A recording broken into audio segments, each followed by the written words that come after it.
Hello, and welcome back to the History of Ancient Greece. Episode 64, The Protectress of Athens. Although the ancient Athenians believed that they received their name after their patron deity, Athena, the goddess's name is probably an eponym of the city of Athens itself, and not the other way around. In other words, the city predates the existence of the goddess, and thus lends its name to her, not actually Athens taking its name from Athena.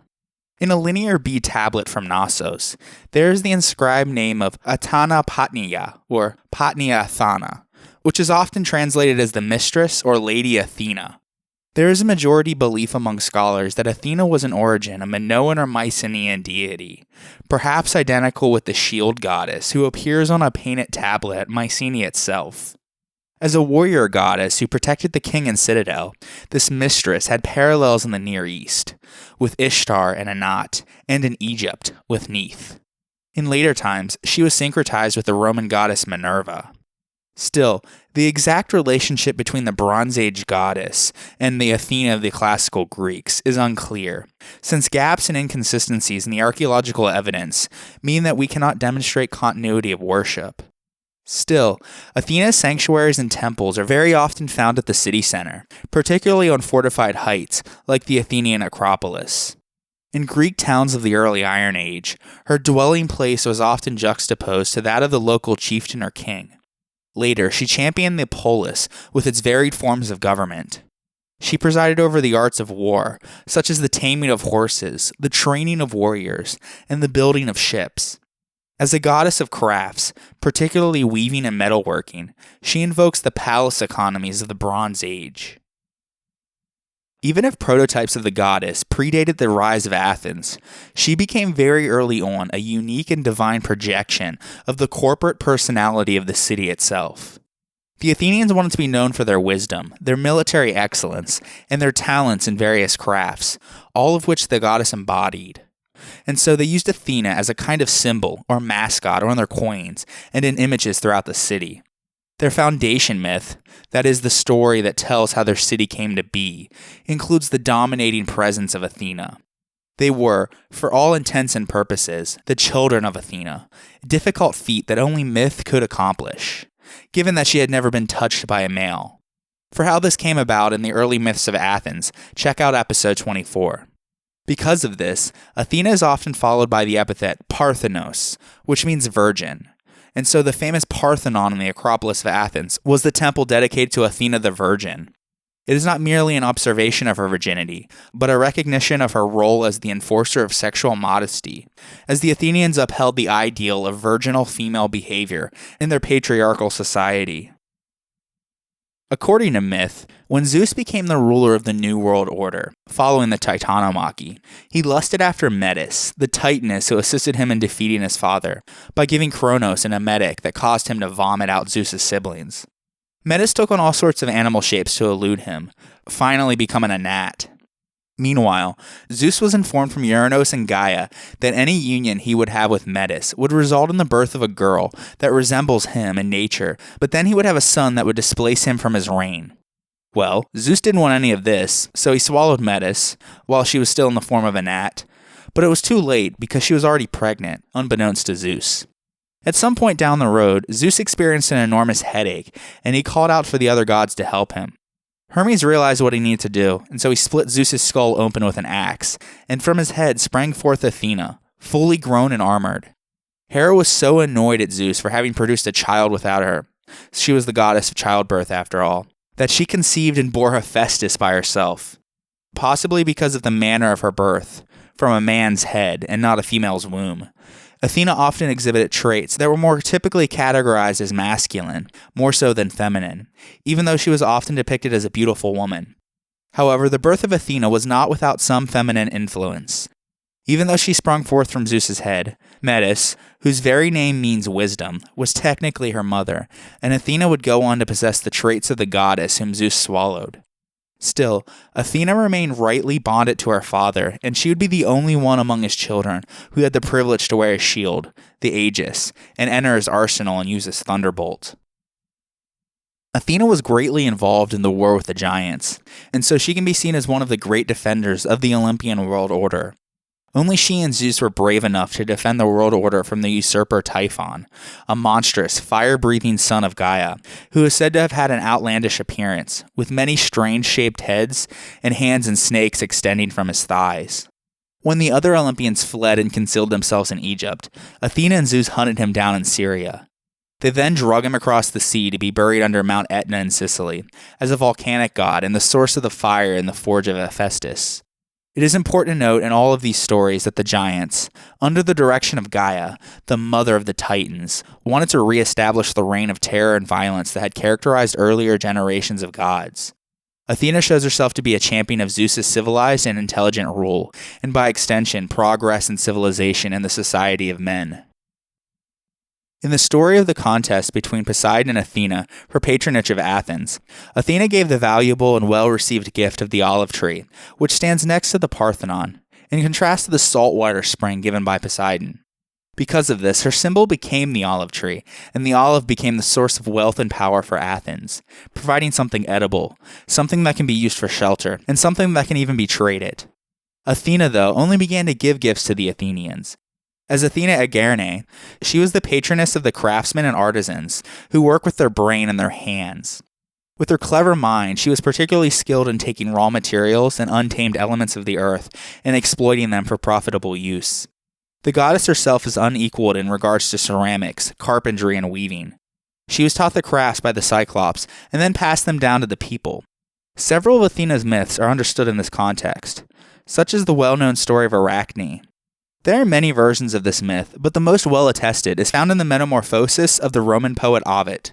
In one version, she was from Lydia and was the daughter of a famous dyer in purple, and she was credited with having invented linen cloth, while her son introduced the use of the spindle in the manufacture of wool. So as we can see, the production of clothing ran deep in her family. In Ovid's version, she was a Lydian maiden who was taught weaving by Athena at a young age.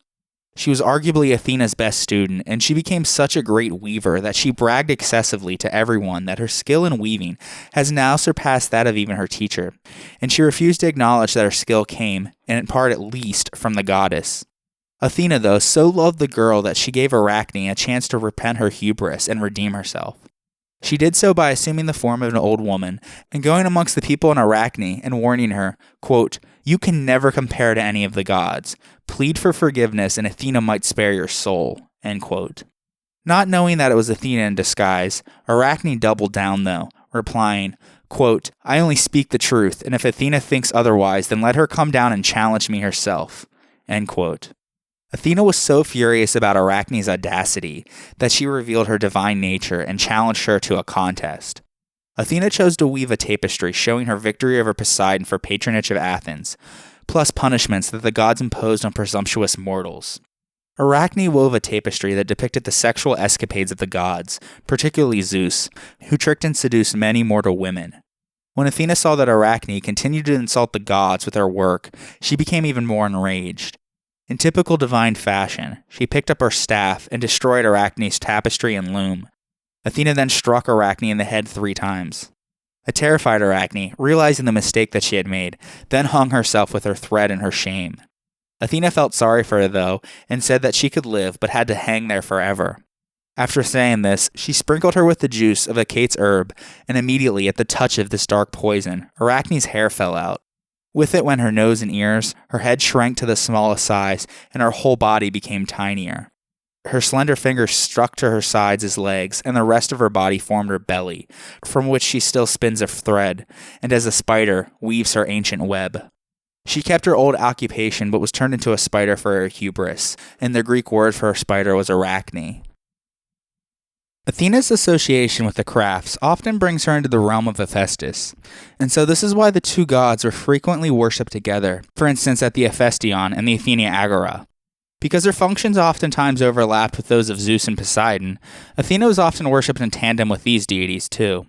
Poseidon and Athena shared space in the Ionic Temple on the Acropolis and at Cape Sunion because of their common interest in the Athenian polis, though the myth of their contest for the land shows that the relationship was one of opposition.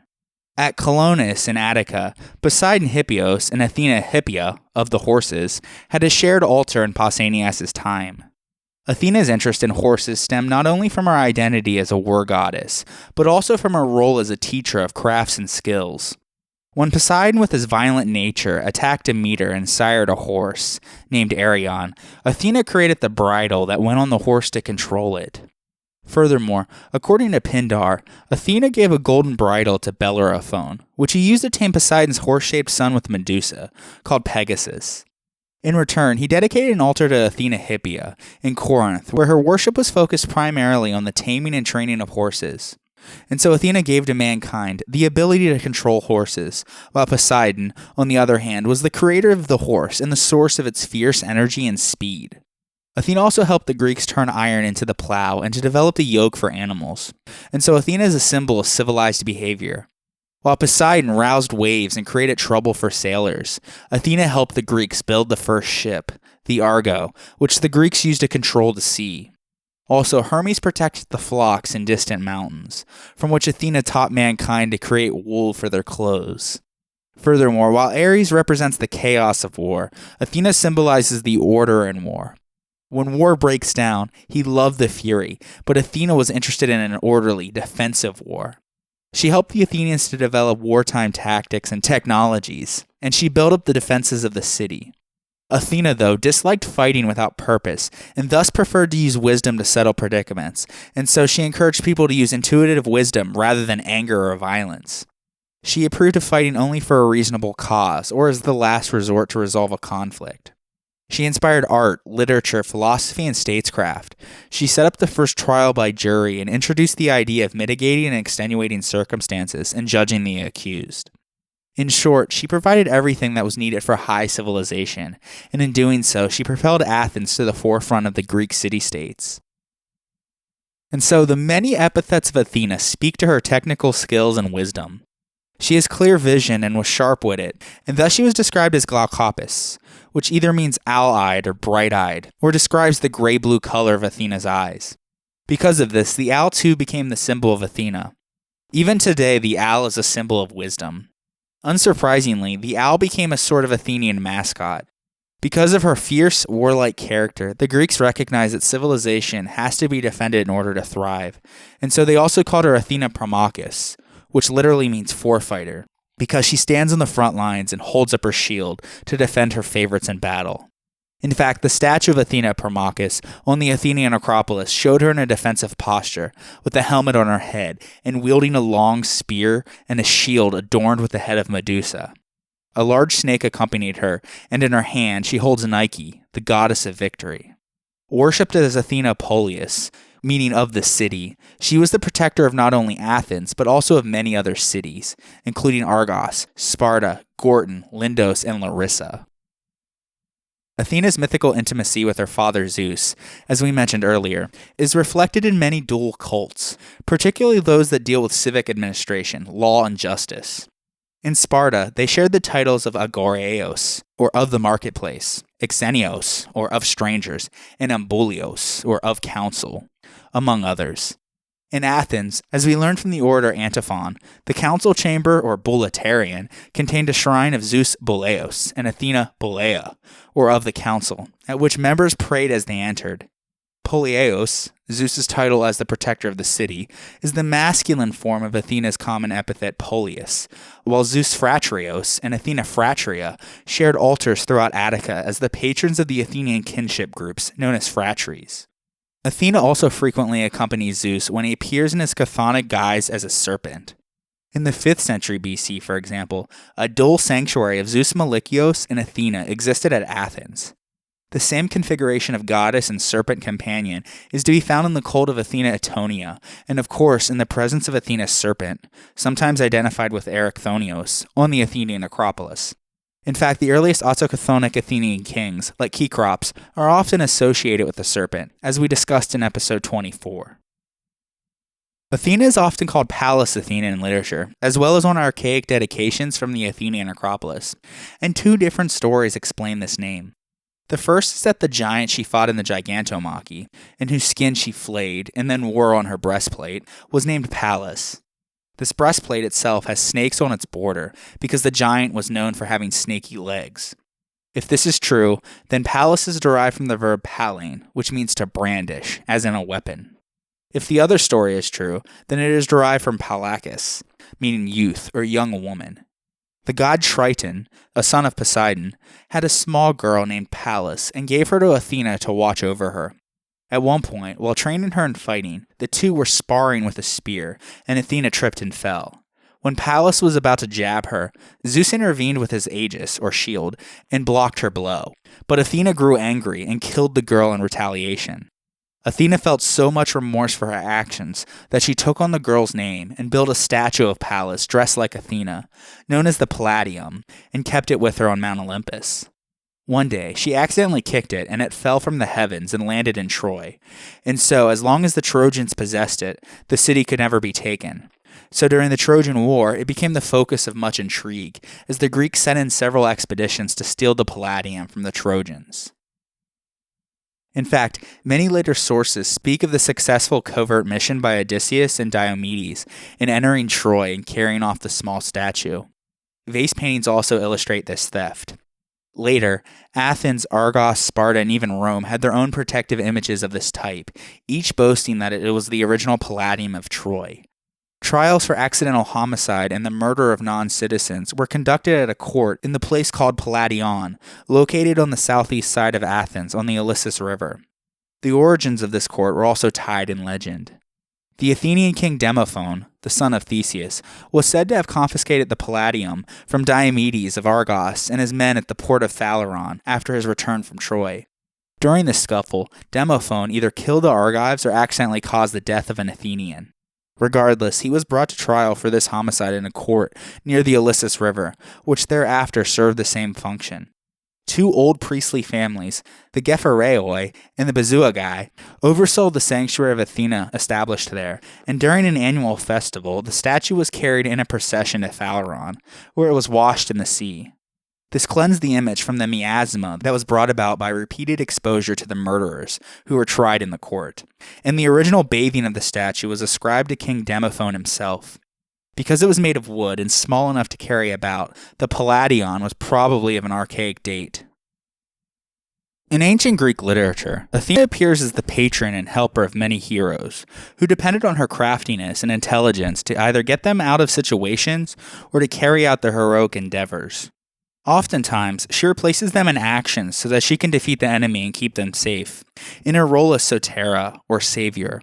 For example, Perseus could not have accomplished the insurmountable task of beheading the Gorgon Medusa, her former priestess who Poseidon raped in her temple, without the assistance and advice of Athena.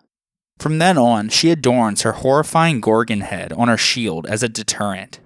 Also, Athena shows Heracles the way to capture and destroy the various beasts while he was performing his labors, and she supplies him with the necessary weapons in order to free his home country Thebes. Furthermore, she advised Bellerophon on how to tame Pegasus, and she plays a leading part in building the Argo, the ship which carried the Argonauts to Colchis so that Jason could find the Golden Fleece. During the Trojan War, Athena and Hera support the Greeks, driven by their hatred towards Paris, who refused to give them the apple of beauty and instead preferred Aphrodite. Although she is a warfare deity, she fights with intelligence and prudence, contrary to her brother Ares, who is known as the frivolous and furious god of war. In fact, she frequently faced off against him on the battlefield, since Ares allied with the Trojans, defeating him badly on several occasions. Furthermore, wearing the helmet of Hades, which makes one invisible, she aided Diomedes in defeating both Aphrodite and Ares, and making him known as one of the greatest heroes of the Greeks. Athena assisted the Greeks during the closing years of the Trojan War, when most of the other gods had ceased to maintain their involvement, though the presence of a major shrine for her in the city of Troy did complicate matters. In the end, however, she helped Odysseus design and create the wooden horse that brought down the city and won the war for the Greeks. Again, this should be interpreted in terms of the march of civilization. In the Greek view, Troy represented the East with all of its decadence and strange worldview. In other words, Troy stood for another direction that mankind could take in its progress, a direction that challenged the Greek, and therefore Western, vision for what mankind should be. The struggle was great, but in the end, the Greeks defeated the Trojans and secured, with the help of Athena, a social order molded in their image. Athena particularly supported the wily Odysseus, the man of many turns, who depended on his wits to help him navigate a world filled with violence and brute force, as well as his son Telemachus. On his way home, she assisted Odysseus in getting out of the many predicaments that he found himself in, as well as assisting Telemachus in his travels around to his father's old comrades. Along with Apollo, she helped Orestes escape from the Furies, who were after him for killing his mother Clytemnestra, and acquitted him with her vote at the court of the Areopagus. Her advisory role towards everyone shows the superiority of the use of intellect over other types of powers. During the sack of Troy, Ajax of Locris, not to be confused with Ajax, the cousin of Achilles, attacked the Trojan princess Cassandra, who had sought refuge beside the statue of Athena inside her temple, and as he dragged her away, he toppled her sacred image. According to some sources, Ajax violently raped her inside the temple. Regardless, either deed was sacrilege enough to ignite the goddess's wrath. But instead of directing it solely at Ajax, she unleashed it on all of the Greeks as they returned home, because they had failed to reprimand him. So she persuaded her father Zeus to send a storm that sank many of their ships. Ajax's ship, in particular, was hit with a thunderbolt and he drowned. A few years later, a plague fell upon Locris, and the people consulted Apollo's oracle at Delphi. They were told that their penance for Ajax's crime would last 1,000 years, and that they must choose 2 of their girls by lot and deliver them to the shores of Troy to serve as temple servants of Athena. These girls must be led to the goddess secretly by night, while the Trojan men hunted them down. Maidens killed attempting to reach the safety of the temple were to be burned with wood that bore no fruit, and their ashes cast in the sea. Those who arrived unharmed had to remain in the sanctuary for life, barefoot and wearing only simple clothing, sweeping out the temple and performing other menial duties like slaves. They grew old as virgins, and when one died, another maiden must be brought to take her place. This tribute of maidens, reported most fully by Lycophron and mentioned by a number of later authors, has no exact parallels in Greek practice. Maiden sacrifices are common enough in myth, but rarely, if ever, did they occur in the ritual of historical times. The Locrians of Italy, according to some dubious sources, devoted their daughters as sacred prostitutes to the service of Aphrodite, but in these accounts the girls' lives were not threatened, nor were they forced to leave their homes forever. A ritual requirement of lifelong virginity is extremely unusual, as the Greeks had nothing comparable to the Roman Vestal virgins, for example. Therefore, the amazing account of the Locrian maidens would likely be dismissed today as a fantasy, except for a 3rd century BC inscription, which establishes the journey of the maidens as historical fact. It declares that the descendants of Ajax, in their city of Nerex in the Greek region of Locris, shall receive significant privileges, such as tax relief and priority access to courts, in return for sending the 2 maidens to Ilion. The girls were to have their expenses paid, including the costs of their wardrobes. The inscription makes it clear, however, that the girls served for a limited period, not for life, that they wore new garments, not rags, and that they were chosen from elite families, not by lot. It is reasonable to assume that the hunting of the maidens, though an important part of the ritual, was innocuous. The custom probably began in response to a civic crisis, not after the Trojan War, when the site of Troy was abandoned, but in the 6th century BC, and with the cooperation of the Greek colonists at the new Greek colony of Ilion, who were eager to play the role of Trojans. There's evidence that it lapsed in the 4th century BC, and was revived with due ceremony, perhaps about the time of this inscription. The journey of the Locrian maidens has thus been interpreted as a ritual counterpart of the many myths in which adolescent girls give up their lives to save their cities. It has also been called an exemplary initiation, by which a few members of an age cohort stand in for a whole group, in performing acts symbolic of that group's passage to adulthood. Finally, the putative humiliation of the maidens and the casting of their ashes in the sea are characteristic of the scapegoat or pharmakos rite, in which a city wards off harm from itself by expelling individuals who are treated as carriers of pollution. If you remember from episode 62, a similar rite took place to Apollo at the Thargelia festival. Homer gives Athena the epithet Alakomenes, which literally means she who protects, and evokes the warlike goddess of the Palladium.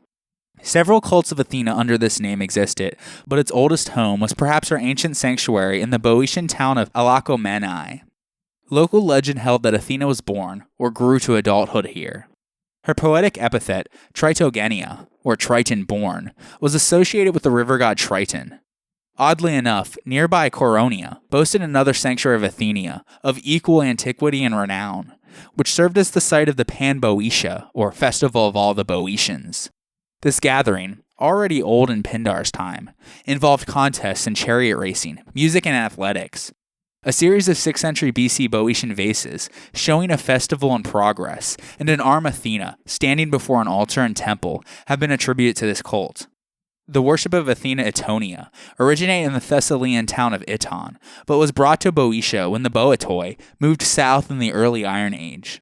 In the 7th century BC, Alcaeus sang of this Athena, whom he addresses as Athena Polemadokos, or sustainer of war. The goddess's companion was a Chthonian deity represented as a snake and understood to be either Zeus or Hades. In the 5th century BC, Agorokritos, a pupil of Phidias, created bronzes of Athena and Zeus for the Itonion. Athena was served by a priestess, successor of the legendary priestess Iodama, who ventured at night into the sacred area and saw a vision of the goddess wearing the aegis with its gorgon head. Iodama was turned to stone. Perhaps she was identified with the life-size statue, and a fire was lit daily on her altar in the sanctuary.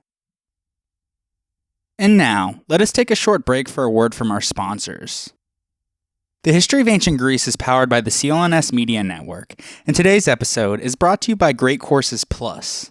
I love digging into stories of the past, exploring mysteries, learning as much as possible, which is why I love watching and listening to the Great Courses Plus. This was made for curious people like us.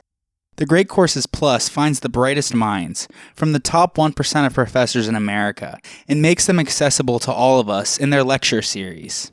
There's unlimited access to stream thousands of videos and audio lectures. With so many different topics to explore, world history, literature, even learn a new language, this is lifelong learning at its best. Lately I've been enjoying their series called The Mysterious Etruscans. So much of what we give the Romans credit for actually first came from the Etruscans, spreading the alphabet, creating roads, water control, even family structure and relationships. There's even fascinating lectures on the Etruscan gods. One in particular was Minerva, the Etruscan goddess of war, art, wisdom, and medicine, who contributed much of her character to the Roman Minerva, and who Hellenized Etruscans saw as their counterpart to the Greek Athena. I know you're going to enjoy the Great Courses Plus as much as I do, so they're giving my listeners unlimited access to all of their courses free for 1 month, but you need to sign up through my special URL, thegreatcoursesplus.com/Greece. Start your free month today. Sign up now at thegreatcoursesplus.com/Greece. That's thegreatcoursesplus.com/Greece. And now, let us turn our attention back to the ancient Greeks. Athena's great festival, the Panathenaic, took place every year during midsummer, beginning on the 28th day in the month of Hecatombion, named for the customary hecatombs, or sacrifices, of multiple cattle to the goddess. This correlates to either late July or early August in modern terms.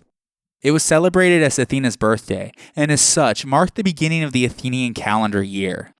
The origin of the festival probably dates from the 7th century BC, but at some point in the 560s BC, under the reign of Pisistratus, it started to emulate the other Pan-Hellenic festivals that we discussed in episode 21. It became one of the most important of all festivals in the entire Greek world, and was one of the few festivals in which all Athenians could take part, including women, medics, which were resident non-citizens, and freed slaves. Still, members of the aristocratic families played the most important roles. Every 4 years it was celebrated as the Great Panathenaic and was marked by the addition of athletic, musical, and poetry contests on a lavish pan-Hellenic scale. The management of this elaborate festival was the responsibility of a number of officers, some of whom administered the games, while others organized the procession and the sacrifices. The preparations for the Panathenaic began 9 months earlier, on the last day of the month of Pyanepsion, which was late October or early November, with the celebration of the Halkeia, or the Festival of Bronze Workers, in honor of Athena Ergane and Hephaestus. both of whom were patron deities of craftsmen and artisans. Although Hephaestus was involved in this festival, its main focus was Athena, as the offerings recorded for each day were for Athena, not for Hephaestus. Furthermore, Hephaestus did not receive any gifts, whereas the main focus of the festival was the sacred peplos for Athena. Weavers especially honored Athena Ergone, and as part of the Halkeia, the Ergastanae, or women weavers, set up a loom upon which over the next 9 months they would weave the peplos that was destined to be presented to Athena during the Panathenaic. The Ergastanae were the weavers of the smaller peplos that was woven annually for the so-called lesser Panathenaic, but the larger peplos that was woven every 4 years for the so-called greater Panathenaic was woven by professional male weavers. Regardless of its size, the weavers both created the same scene on the peplos, that being the battle of the gods and giants, known as the Gigantomachy, and in particular, Athena's defeat of the giant Enceladus with a spear. The Ergastanae were either virgin girls of marriageable age or older matrons, and were assisted by 2 little girls clad in white, about 7 to 11 years old. 4 had been nominated from the elite families by the Athenian people, but only 2 were to be chosen by the Archon Basileus. These girls, known as the Eraphoroi, lived on the Acropolis for the rest of the year, just as the daughters of King Cecrops once did. Their role was to tend to the sacred olive tree of Athena. Because of their youth, they were not really directly involved with the weaving, but it was believed that their presence blessed the work. It was considered a great honor to be chosen as an Eraphoroi. In fact, there are honorific portraits and inscribed statues that have been found that were dedicated by aristocratic fathers in order to commemorate their daughters' involvement. As late spring drew near, the ritual and logistical preparations for the Panathenaic began in earnest. The purificatory month of Thargelion, which was late May or early June, brought 2 holy days involved for the cult statue of Athena, both associated with Aglaros, one of the 3 daughters of Cecrops and a priestess of Athena who leapt to her death from the Acropolis. The first day, called the Kalanteria, or of beautification, is also described as the sweeping out of the temple. The verb kalunein can mean both adorn and sweep.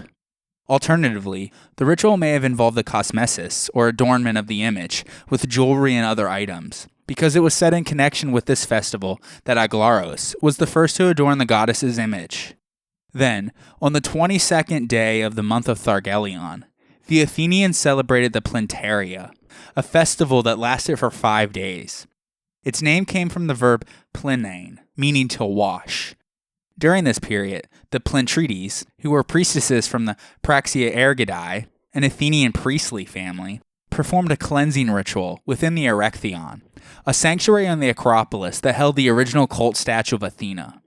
During this festival, a rope surrounded this temple in order to preclude all outside communication in it, and these priestesses removed the garments from the statue, bathed and purified them. The naked image was veiled for 1 day, to conceal it from the sight of the people, and the city was therefore, so to speak, without its protecting deity, and thus it was considered unlucky to conduct either private or public business on that day. Also, all 5 days during this festival were considered apophrates, or impure days, in which all Athenian sanctuaries were to be closed, and some Attic demes, such as Erchia and Thorikos, held their own observances too. At this time, the priestesses conducted secret rites, and a cake made of dried figs, the first domesticated fruit, called hegatoria, was carried at the head of a procession as a reminder of Athena's primitive origins. The somberness of the day was attributed to the mourning of Aglaros, but it was clearly part of a cycle of purification and a necessary preliminary to the celebration of the New Year and the Panathenaic. A month called Plenterion, attested in the Ionian islands of Paros, Thasos, and Chios, suggests that this observance predates the Ionian migration, though it is not certain that the name Plenterion refers specifically to the same washing ritual. During the month of Scirophorion, which was late June or early July, the Eraphoroi concluded their year serving Athena on the Acropolis by performing a secret nocturnal rite called the Eraphoria. The name is derived from eraton, or mystery, and the verb pherein, meaning to carry, and so the 2 girls who partook in this rite were the Eraphoroi, or the ones who carry a mystery. According to Pausanias, Athena's priestess gave them sacred objects in baskets, which they carried on their heads, starting from the Erechtheion to an enclosure in the city not far from the sanctuary of Aphrodite in the gardens, accessible by a natural underground descent. Although Pausanias does not identify Aphrodite's sanctuary as the actual destination of the Erephoroi, archaeological evidence has revealed a secret stairway off of the Acropolis near the Erechtheion, and so it has been suggested that the girls climbed down this passageway on the north slope of the Acropolis, towards an area that served in classical times as the shrine of Aphrodite and Eros. Neither the priestess nor the young girls knew what the objects were that were being carried, but when they reached their destination, they exchanged what they had with them for other hidden objects, and then immediately returned to the Acropolis. This curious ritual has been interpreted as either a fertility rite or a rite of passage, especially given the mention of Aphrodite in the comment of one scholiast that the sacred objects were dough models of male genitalia and snakes. Their journey reflects the myth that Athena gave the three daughters of Kekrops something secret to carry in a basket, which turned out to be the snake-legged earthborn infant Erichthonios, the mysterious lust child of Hephaestus and Gaia. When two of the girls, Aglaros and Herse, disobeyed the goddess's command and peeked into the basket, they were terrified and leapt from the Acropolis. The sanctuary of Aglaros lied at the northern slope of the Acropolis, and it may have been a precinct that the two Erephoroi would have passed by as they descended. Pandrosos, the one daughter who obeyed Athena, had a shrine beside the Ionic temple of Athena, and the families of former Erephoroi sometimes made dedications to Athena and Pandrosos. Finally, the new year brought the Panathenaic. It typically lasted 8 days and was kicked off at sunrise by a lampe de droma, or torch race, from Piraeus to Athens. The highlight of the festival was the Panathenaic procession, in which all segments of Athenian society participated. The procession assembled before dawn at the Dippolon Gate in the northern section of the city, that being the Kerameikos, or the Potter's Quarter, and made its way through the Agora towards the Acropolis, following the path that is known as the Sacred Way, a distance that is about 1 kilometer. Only Athenian citizens and those carrying objects in the procession could pass through the Propylaea and enter the Acropolis, though. They passed the Parthenon and stopped at the great altar of Athena in front of the Erechtheion. Each year, a newly woven peplos was placed on a life-sized old wooden statue of Athena Polias, the guardian of the city. Every 4 years, an enormous peplos was placed on the Athena Parthenos. This giant peplos was wheeled along the procession, hoisted atop some sort of a float in the shape of a ship, kind of like a sail.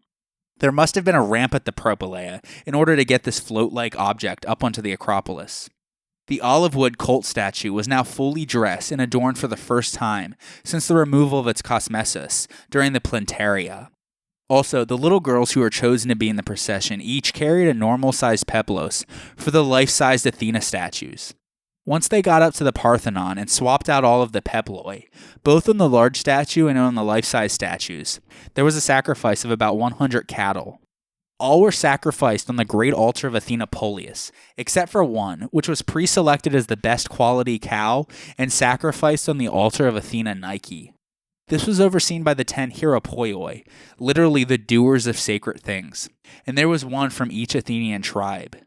The meat was divided amongst the Athenian citizens, with larger portions being given to the Pretanes, the 9 archons, the 12 strategoi, the taxiarchs, the treasurers of Athena, the hieropoioi, and the canophoroi, or those who carried baskets in the procession with sacrificial implements. This was a highly honored task, usually given to young girls. Then, the rest of the meat was consumed by the Athenians in the Kerameikos, where there was a huge celebration that lasted all night. The procession is depicted on a series of relief sculptures on the Parthenon, which we will discuss next episode. An inscription from the 4th century BC gives some idea of the expenses incurred in mounting the annual Panathenaic festival. It gives the beginning of a decree that concerns the income from Nia, a tract of land that was to be used to purchase the animals for the sacrifice. It states that 41 minae, or 4,100 drachmas, was earned from that land and used towards the bull sacrifice. For the expenses of the procession, the decoration of the great altar, and all the other necessary expenditures for the festival and the all-night celebration, 50 more drachmas were provided. Since the average day wage of an Athenian at this period is estimated to be about 1 drachma, we can see that this was an enormous expense each year. Although the Panathenaic procession was open to many segments of the Athenian population, the athletic games and contests at the Great Panathenea were only for male Athenian citizens. They were modeled after those at Olympia. Winning the chariot race was considered to be the greatest honor. Along with the usual athletic and equestrian contest, there also were the euandrion, which was a beauty contest amongst the athletes, pyrrhike, or military dances in armor accompanied by music, apabate, or chariot races in which the driver had to jump out of the chariot, run alongside, and jump back in, and a ship race in the harbor. The winner of these athletic and equestrian competitions won an amphora filled with olive oil, made from the olive trees sacred to Athena. Many of these have survived from modern study. Most Panathenaic amphorae were inscribed with ton Athenathon Athlon, or of the contest from Athens. Created in the black figure technique, on the reverse there usually was a representation of the athletic or equestrian contest for which the prize was awarded. Also, there were musical, either singing or playing an instrument, and rhapsodic competitions, in which they recited Homer's epic poetry, and the winners were awarded in drachmas. To judge from the evidence of the surviving deme calendars, many of the Attic demes held local celebrations of Athena's great city festivals. At Thorikos, there was a sacrifice for the Plantaria, and at Erchia, a sacrifice to Chorotrophos, or nurturer of youths, Athena Polius, Aglaros, Zeus Polius, Poseidon, and Pandrosus fell on the 3rd of Scirophorion, the same day the Aerophoroi carried their sacred objects for the goddess. In the coastal deme of Phaleron, the Salaminoi, an extended family with strong ties to the nearby island of Salamis and its cult of Athena Skyros, maintained a sanctuary of the goddess. This Attic sanctuary of Athena Skyros played a role in the vintage festival of the Oskophoria, and Athena herself, in association with the hero Skyros, received the clan's offering of a pregnant sheep in the winter month of Mamacterion.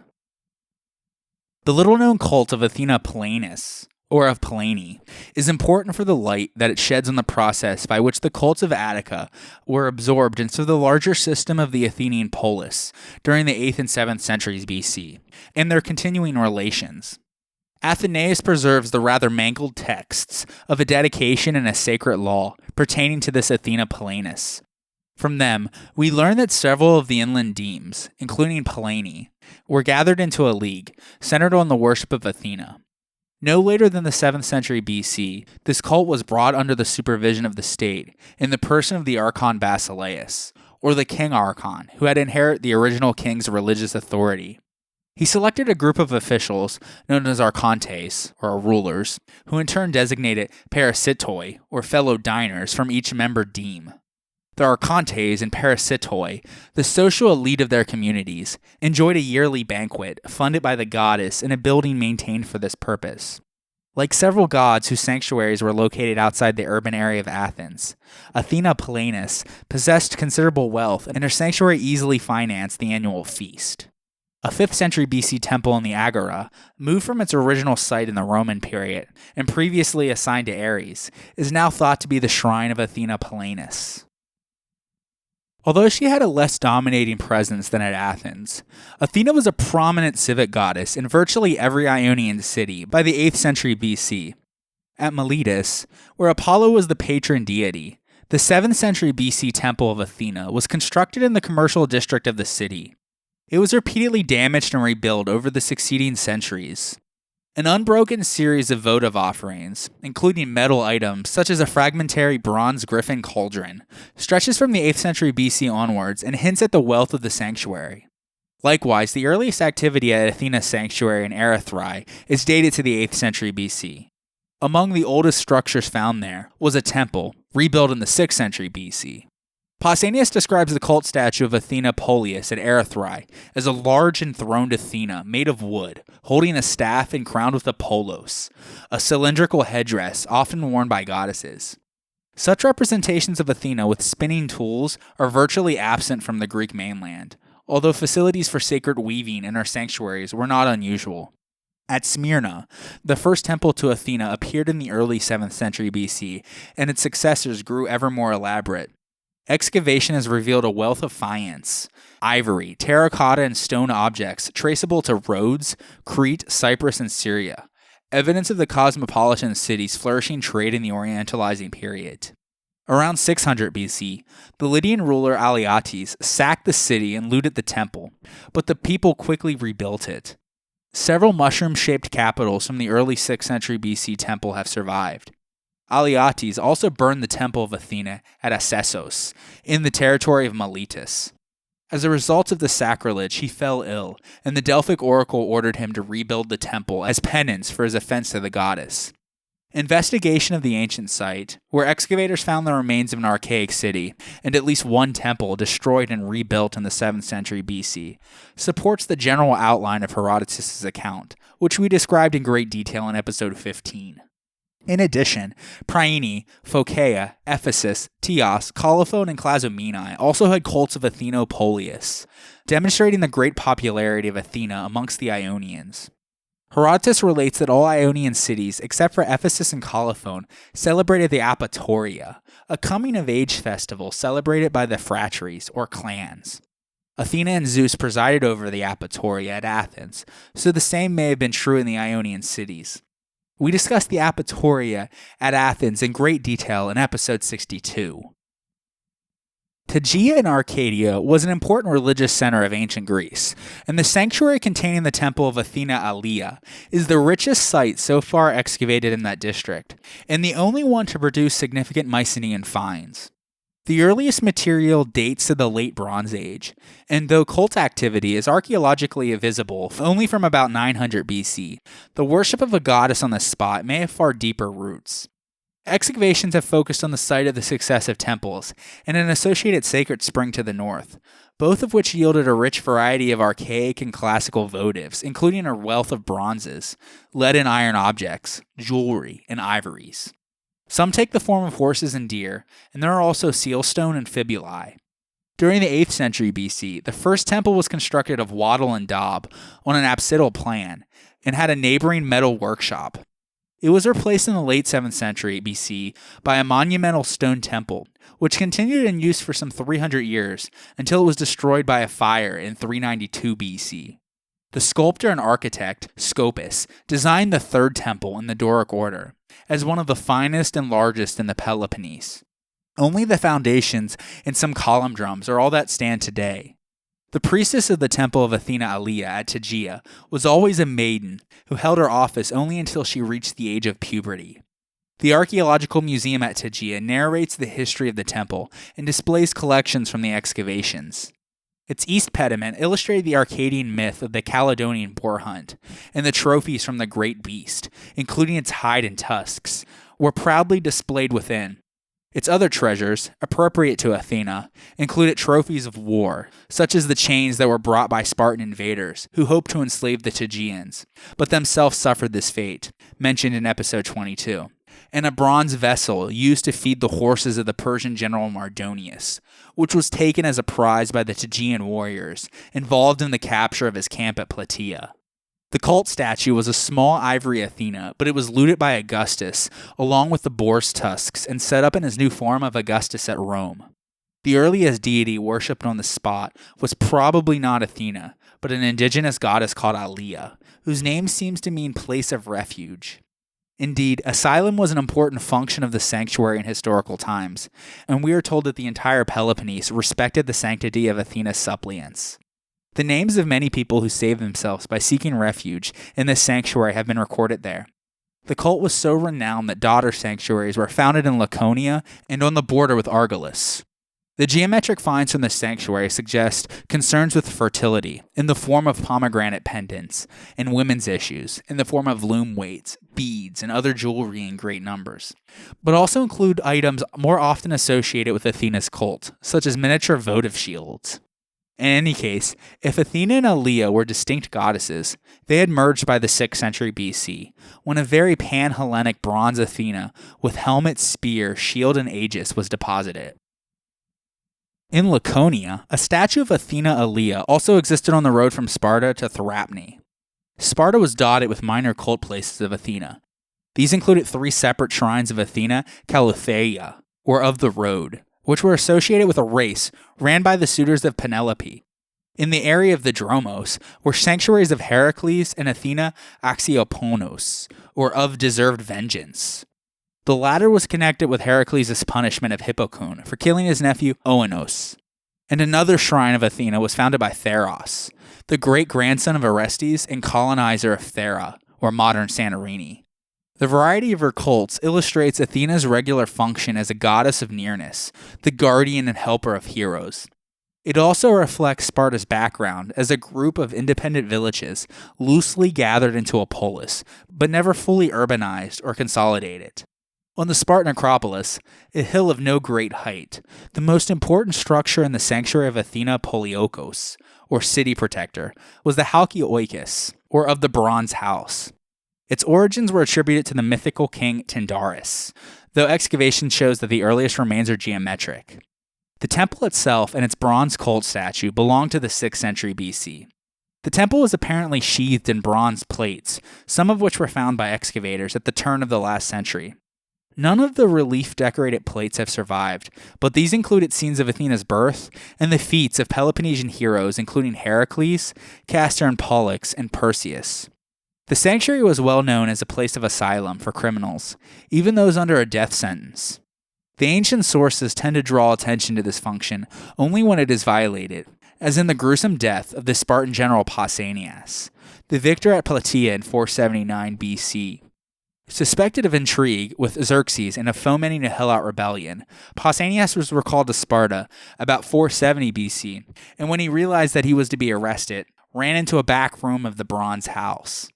The Spartan ephors sealed him in the chamber until he was dying of starvation, and then carried him outdoors so as not to pollute the sanctuary with his death. Later, in the belief that they were being punished by Zeus Hekesios for violating the rights of a suppliant, they consulted Delphi about these events. The oracle commanded them to move Pausanias' tomb into the sanctuary and to give back 2 bodies instead of 1 to the goddess of the Bronze House. Therefore, they installed 2 bronze statues of Pausanias beside Athena's altar. Little is known of the cult at the Bronze House, but Polybius describes a traditional observance that involved a parade of all the Spartan warriors in full armor to the altar, where the ephors waited to conduct a sacrifice. Among the finds in the sanctuary were bronze figurines of Athena and a trumpeter, and nearby on the Acropolis, a 5th century BC marble statue of a helmeted hoplite, known today as Leonidas. Unexplained is the large number of bells, 40 of bronze and 80 of terracotta. They may have been dedicated by night watchmen who carried them on their patrols or warriors who used them as horse trappings. Pindar's 7th Olympian Ode, written for the boxer Diagoras of Rhodes in 464 BC, celebrates the prominent cult of Athena in the city of Lindos, one of the 3 original Greek cities on the island of Rhodes. Like the people of Alakomenai in Boeotia or Alephera in Arcadia, the Rhodians believed that their island witnessed the birth of Athena from Zeus's head. Helios, the patron deity of Rhodes, urged his children to be the first to honor the goddess with an altar and the smoke of sacrifice. But climbing to the peak of the Lindian Acropolis, they forgot to bring live embers, establishing instead the custom of fireless sacrifice. Zeus confirmed these events by sending snow of gold on the city, while Athena herself taught the Heliadae the skills to create wondrous works of art that moved like living creatures. An alternative legend attributed the founding of the sanctuary to Danaus and his daughters as they fled from Egypt, while the archaic temple was built by the 6th century BC tyrant Cleobulus, one of Greece's 7 sages and an associate of the pharaoh Amasis of Egypt. Amasis dedicated to Athena Lindia 2 stone statues and a linen corselet embroidered with figures in gold thread. These connections between Rhodes and Egypt are borne out by actual fragments of Egyptian sculpture discovered near the temple of Athena Polias at Camaros. Around 392 BC, the temple and the Acropolis and its contents were completely destroyed, perhaps in the violent struggles between the supporters of Sparta and Athens, and a lengthy period of recovery followed. Roughly a century after its destruction, the Rhodians began to rebuild the sanctuary on a lavish scale. Conscious of Athena Lindia's distinguished past, but lacking the rich variety of heirloom dedications to be seen in other sanctuaries, they eventually decided to create a list of all the famous gifts that had been lost, and to display it in the sanctuary. This inscription, known as the Lindian Chronicle, dates to 99 BC and is one of the longest surviving Hellenistic inscriptions. It was excavated early in the 20th century by a Danish expedition, which found it being used as a paving block for the Byzantine Church of St. Stephen, near the Theatre of Lindos. The chronicle is inscribed on a marble slab, approximately 8 by 3 feet, which is now broken into 2 pieces. It contains a catalog of dedications with about 45 entries, though only 37 are still legible. They record fabulous gifts from ancient heroes, such as Heracles and Helen, and from historical figures, such as Alexander the Great and Pyrrhus, as well as the descriptions of 4 miracle stories about the goddess, of which only 1 is still totally legible, and 2 more are fragmentary. The votive catalog, complete with footnotes, which cite written sources for each entry, is an interesting mixture of legend and history. In spite of its later date, it is an invaluable resource for Athena's cult. It shows, for example, how colonists from Rhodes maintained a relationship with Athena Lindia by sending gifts to her shrine. The votive catalog lists gifts of archaic and classical date from Lindian colonists at Cyrene, Phaselis, Gela, Archragus, and Soloi, all of which are probably authentic dedications. On the next episode, we continue with our discussion of the Protectress of Athens by taking a closer examination of her most famous sanctuary. So join me next time on the History of Ancient Greece, Episode 65, The Athenian Acropolis.